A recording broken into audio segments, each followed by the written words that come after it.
Hello. We are about to make some bread.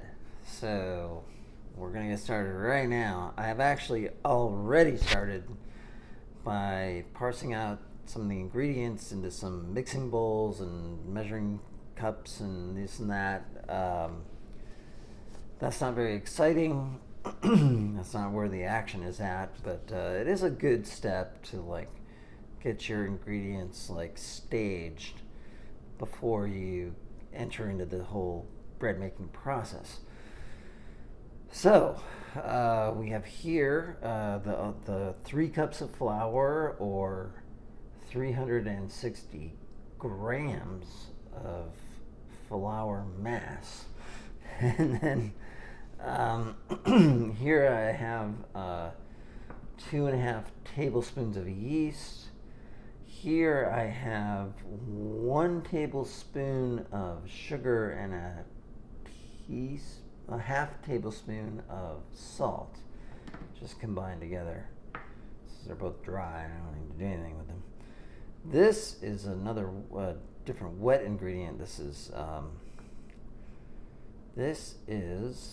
2 tablespoons of vegetable oil and 1 teaspoon of honey.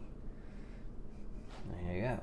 And then this is the equivalent of 1 egg white from one of the, you get those cartons of egg white things, almost like a milk carton. So I think it comes out at 3 tablespoons makes a hungry kitty. Get it. Come on now. Yeah, 3 tablespoons of the carton egg white is equivalent of 1 egg white, 1 egg's worth of egg white. And so now off camera here, I've warmed up some water to just to something like 120 Fahrenheit or so. I'll measure it again to make sure. My kitty could just calm down. Not to put you away next time. Just put you in the bedroom and lock the door. That's what I need to do. Yeah, so I'm just going to quickly measure that, and then we're going to combine about a 1/4 cup of this warm water, this heated water that's only heated to, a very specific range between 120 and 130 Fahrenheit, and the yeast mixture. So yeah, I'll be right back.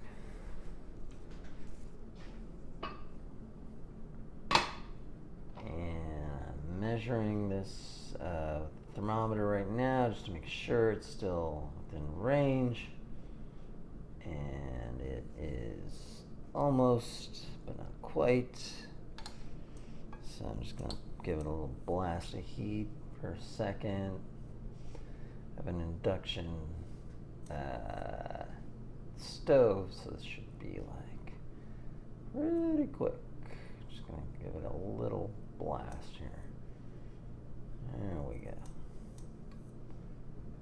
There we go. Oh yeah, there we go. Okay. That's all you need. All right. So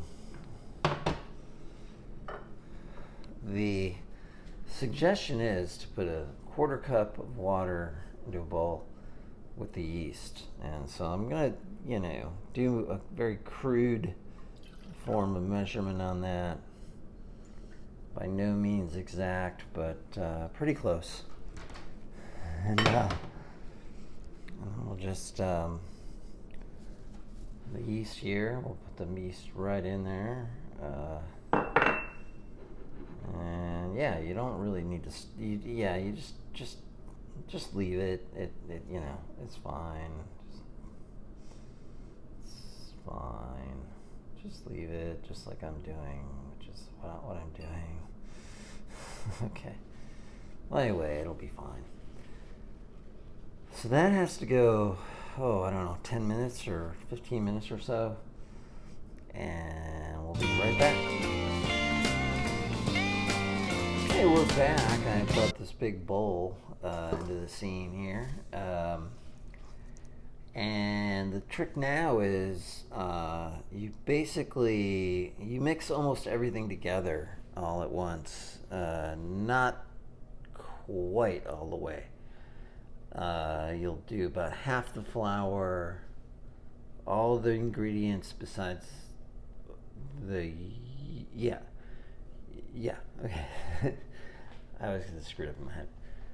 Half the flour, all the ingredients, mix it, stir it, and then add the yeast mixture that is been hanging out in this bowl of water and getting activated, and then you add the yeast mixture, and then you add the rest of the flour, and then you just figure it out as you go. So, all right, let's. Sorry, I just had to.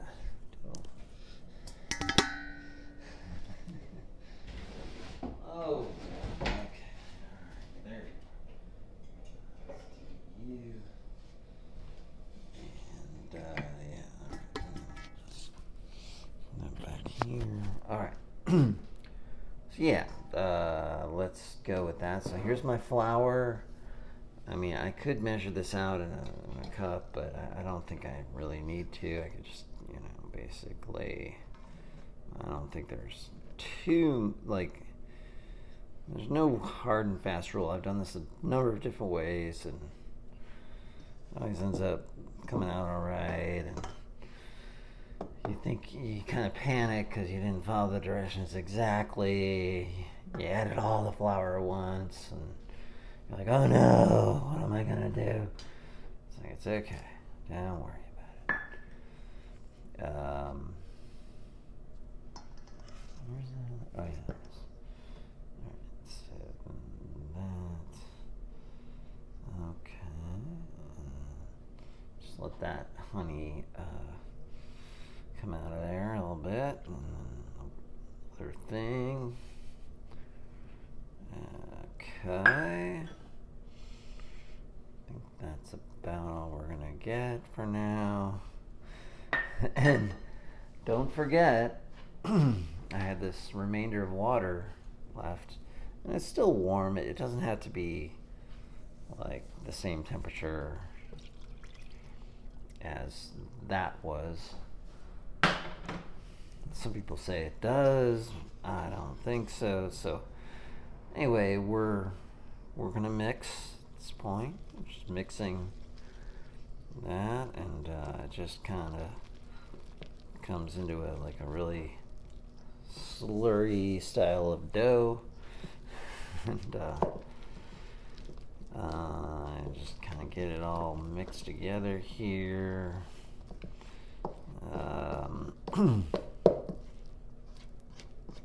Using a wooden spoon. I passed on my plastic spatula, but that's just by force of habit. I just bought that spatula, so it might be a better tool, but for right now, it doesn't really matter. So yeah, so we got this into a pretty, pretty much mixed it up here. It's about as good as it's gonna get. And so now we just add the yeast mixture. Oh boy. Okay. I don't know if I did that right. It's okay. The thing is, it's gonna have plenty of time to do its magic. Once it's in the dough, we're gonna give it a lot of time. A lot of time in bread making. You gotta get yourself prepared to wait. Hurry up and wait is what they say. Well, that's kind of what it is. So yeah, you mix that stuff in, and then that's all doing good here, and we can kind of. This is where the spatula might have come in handy, because I could have just, I don't know. There's a little bit of this stuff left, not very much. I mean, you can see it's like barely any, but yeah, you just kind of, I don't know, kind of want to get that last little bit out if you can. Whatever.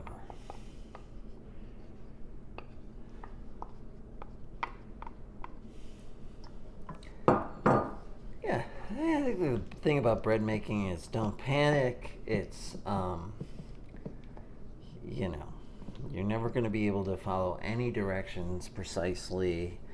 And I think the key thing is, like, if your yeast mixture works, you're good to go. Like, everything, all the other mistakes that you think you're making, it's like, as long as your yeast works and the bread rises, you're probably going to have a pretty good loaf of bread. Now, if you're a pro and you're, like, running a bakery, you'd probably look at me like I had 6 heads, but for the home baker, I think this is good enough. So now we have this remainder of flour, about half of it. So we just kind of throw a little bit in at a time, stir. And as we do this sort of like kind of goopy mixture will become more and more dry, with the flour kind of absorbing that moisture, and it becomes kind of harder and harder to stir, but you know, you just kind of keep working it in for right now. And I'll just take it up as you go and just keep stirring until it takes it up, and then put more in until you're done. Not hard, just gotta work it. Yeah, and even like, so I have to go to like, you know, harder core like mixing here, and this is where, like, and I've looked into this, and I'm very let's call it mixer curious, because you can get those stand mixers, like the KitchenAid kind of thing, or something else that, you know, does all this work for you. You just add the ingredients and then press go, and you just let the machine do the work. Let electricity do its wonderful job of providing work. And yeah, but if you don't have that, this works too. This is how it was done for centuries before the advent of electricity. So you're in good hands. You know, it's not like you have to have the mixer. You can totally do this. You know. Yeah. So now, like, okay, this stuff is like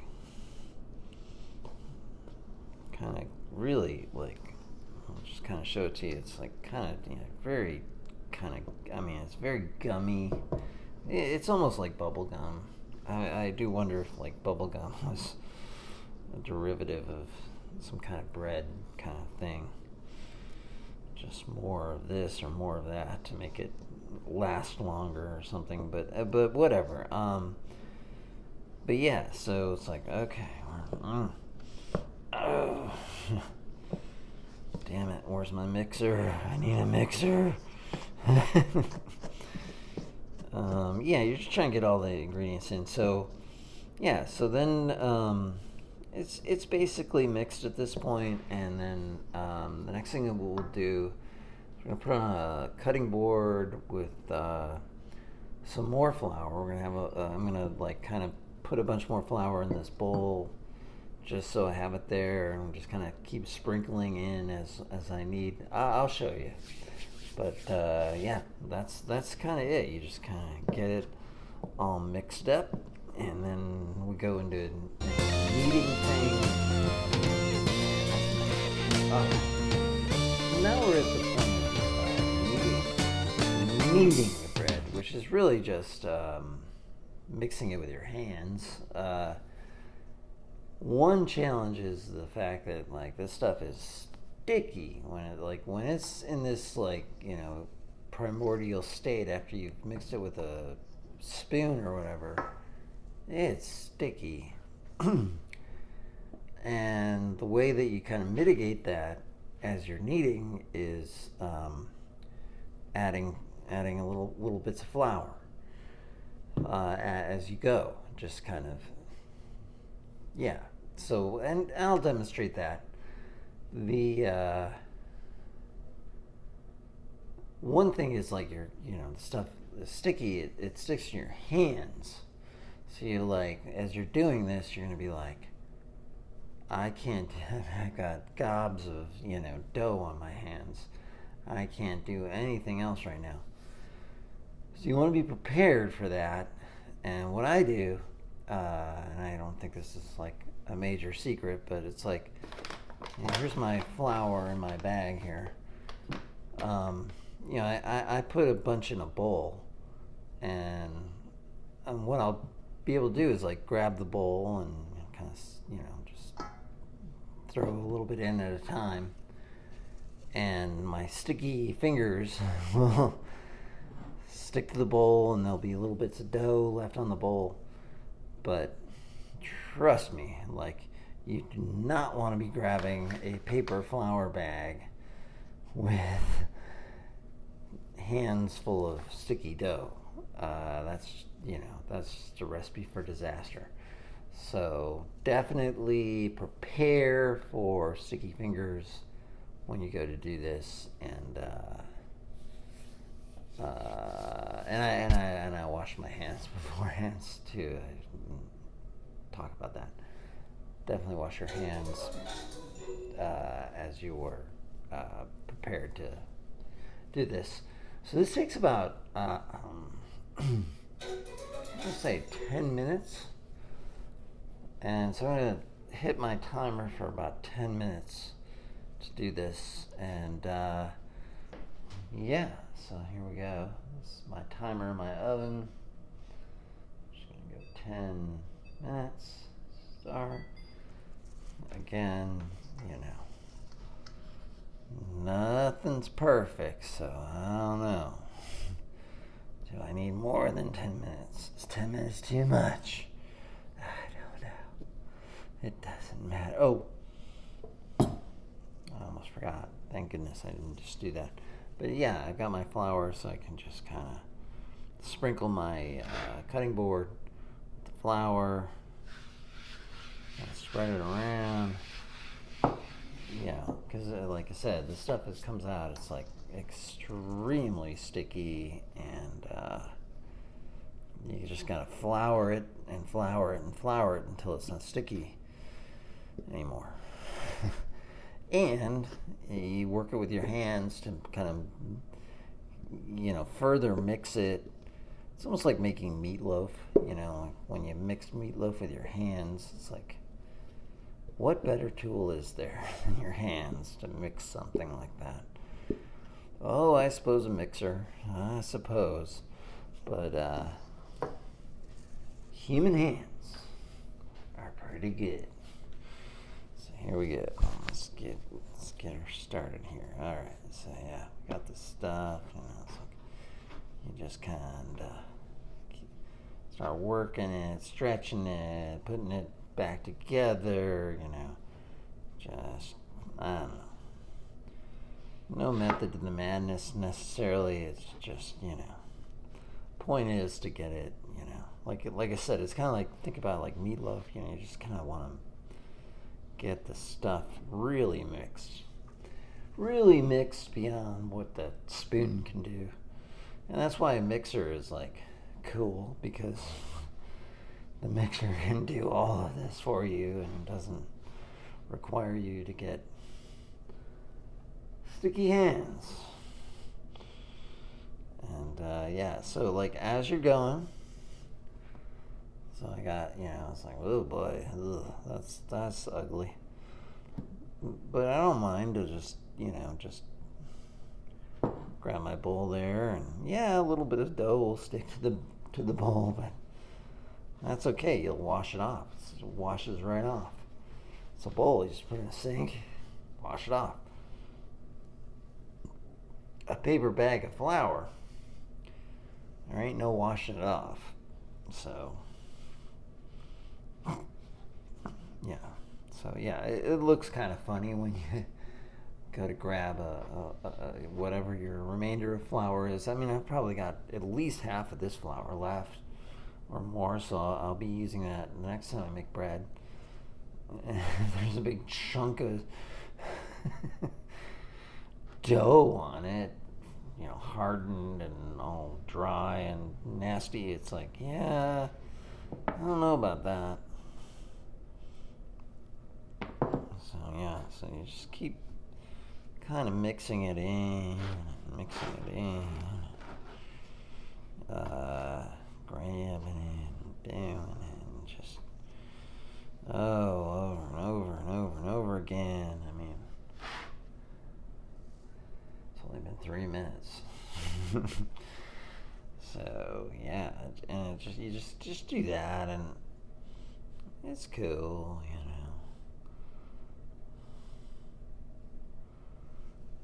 Yeah, okay. So, oh boy. Let's get a little more flour here. And, it starts to stick to the surface itself, which is, why you might want to put the stuff on the surface itself instead of the dough or whatever. But, yeah, like I said, don't be a perfectionist. If you're in a French bakery in the center of Paris, do whatever you want. That's what makes you happy, and that's what makes you successful. You got my backing. But if you're at home here in Lodi, California, and you've done this a few times and you come out with something pretty good, it's like, yeah, you don't have to get too concerned about some of these like little details. Oh boy, yeah.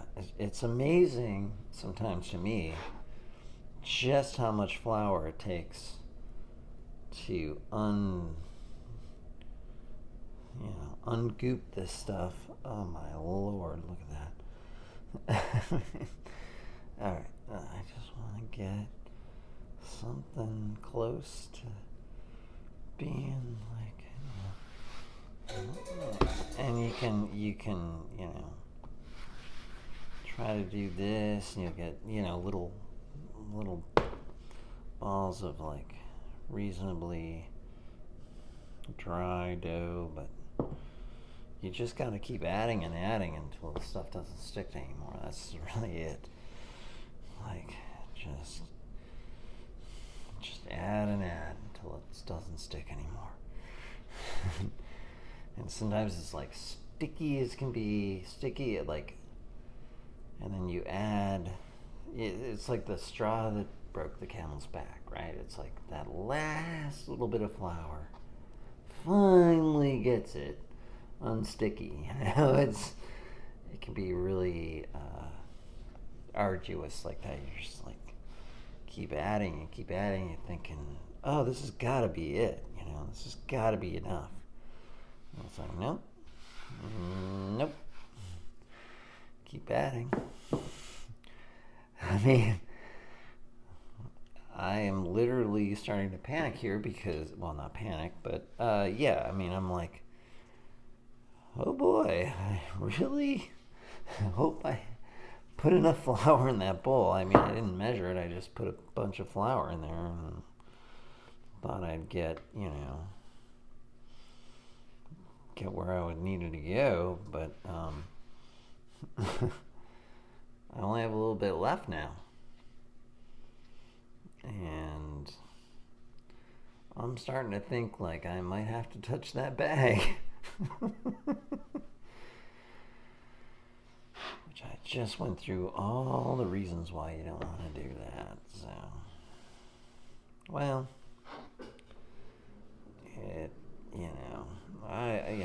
hopefully we're going to be okay here.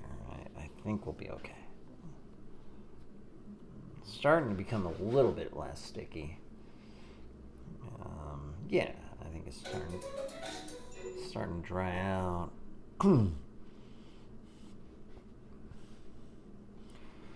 But boy, you never know. You just really don't know how much flour you have to add. I thought I put a ton in that bowl. I thought, oh yeah, that's way more than enough. I'm gonna be having to pour it back in after I'm done. Boy, we're somewhere close. I mean, sorry, I feel like I'm some kind of like I don't know, television drama that makes it look like everything's gonna, like, you know, the hero character is gonna get killed by the bad guy, and it's like, that never happens,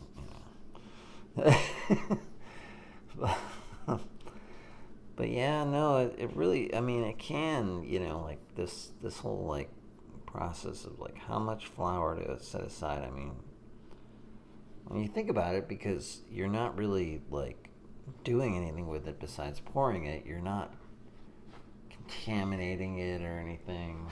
And okay, there's my 1 minute timer, and I'm like, I'm getting really close in terms of, like, the stickiness starting to get. I think I'll get there with this amount of flour.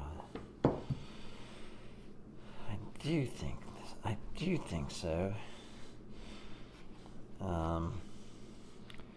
But yeah, it's like,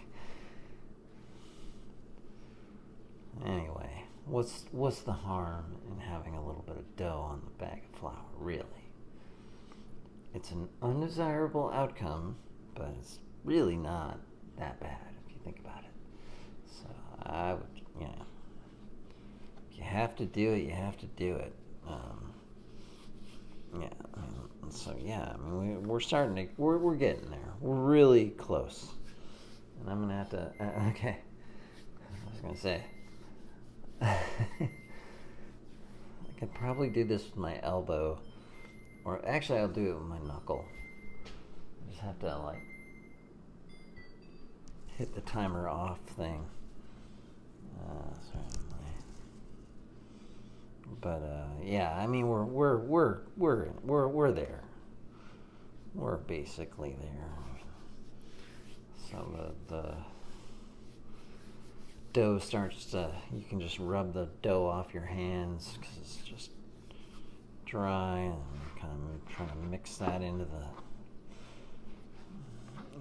thing, and just keep, yeah, because once it gets dry, the thing is, it's dry. It's like, it's not going to stick to your hands. You're just not going to stick to your hands.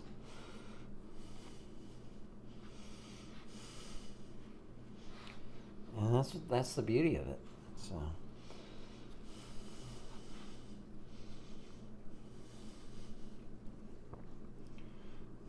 yeah, so a little bit more. Trying to get all the rest of this, but yeah, I mean, I'm basically done now. It's pretty much as dry as it's gonna get, and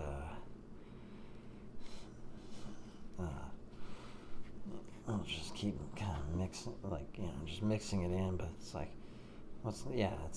it's not really stick. I mean, it's sticking a little bit, but not really. So that's good. I'm trying to get all that stuff off my hands and worked into the dough, and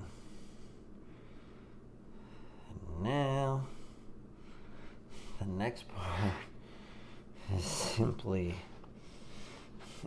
just simply waiting, because this guy, this dough ball, got all that yeast in it, and the yeast is still going, it's still working its charm.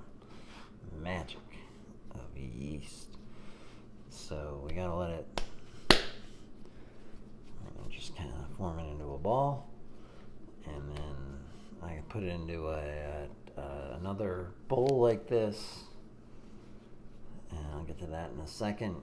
And then we just just gotta let it sit and rise, expand. So, yeah. How you must think you There it wonder is. All right. how I must feel out on the meadows while you roam the field. I'm alone for you, and I cry.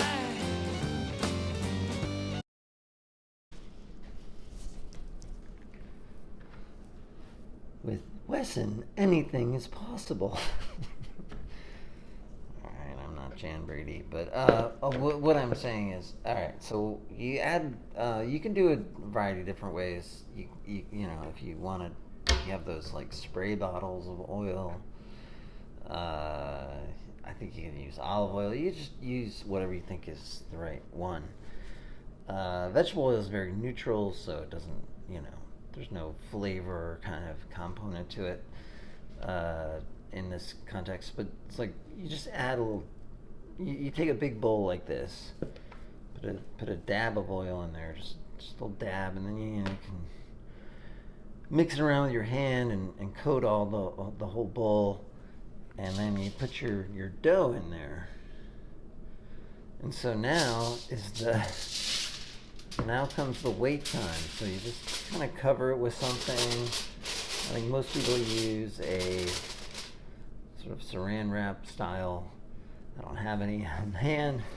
I don't need to look in. I can always peek under the hood if I have to, which I sometimes do, or at least my own curiosity drives me to that point. But so now it just rests. The dough just rests inside this just, you know, greased bowl, very lightly greased bowl, and I'll hit my my timer for an hour, and then we'll have a next step after that. So, and fingers crossed, because I had a good, you know, indication. So like, you put the yeast in the water, in the warm water, and you kind of sense that it's like, okay, yeah, it's activating, and it's bubbling, or it's doing whatever. But, you know, this is the real test right now. Like, if the ball of dough is the same size when I check it in an hour, that means I'm just kind of screwed. But if it rises, as it should, and you know, yeah, you can, yeah, then you're good to go. You're like, yeah. So, yeah, I don't have any doubts right now. So this is gonna rise. Just gonna let it, just kind of loosely cover it. Just let it sit for a while. Another thing you can do, which I might do, but my oven actually has a proof setting, meaning like a very low temperature, sort of warm. Never tried that before, but I've read like you could like this stage of the process, you can put it in a proof cycle in the oven, and it's just like a stable, warm environment, which is, you know, the yeast is happier in that environment and might get better results. But I've never had a problem just leaving it out on the kitchen cupboard, kitchen countertop. So, all right, yeah. Optical promise. You'll be dead and in hell before I'm born. Sure thing. Bridesmaid. The only solution. Isn't it amazing?